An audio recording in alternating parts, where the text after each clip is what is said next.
I used to be a lot better at this when I was in high school. I used to play around with stained glass.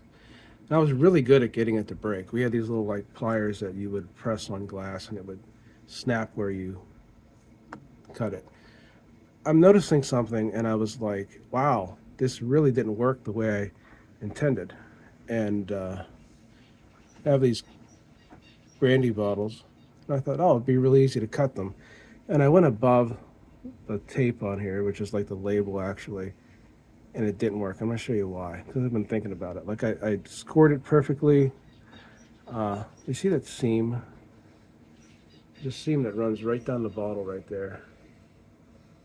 And as you look at it, you see that that seam is where it started to go beyond the actual scoring, and it started to run up this way for some reason instead of going on the scoring that I had across here. So and it follows it all the way up to this crack right here. It actually went up.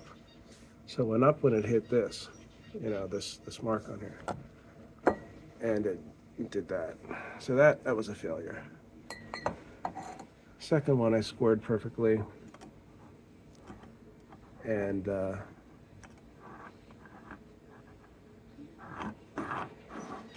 same thing happened. The same thing.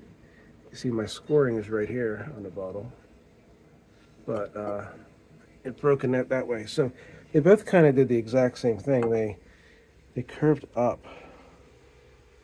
See that? These bottles, like they always tell you, you can make something out of them. If they're not a blown bottle, if they're one that they're made in a mold like this, I've had zero luck with them because it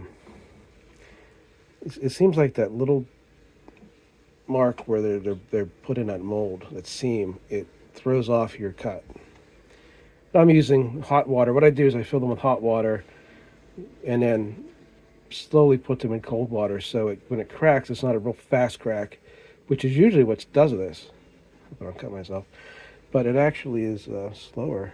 And it may be the idea with the piece of string and kerosene is the way to go, because the fancy way I've been doing it for many years with this new type of bottle they're making is not working. What I was going to make with these, okay, is you take them and you invert the bottle like this. I'd have to take the end off too, but you'd have it inside of a bottle, and you could put plant, especially succulent up here, and fill this with water. And you can put like a little betta fish in here if you want to, and your succulent will do really well on that right there.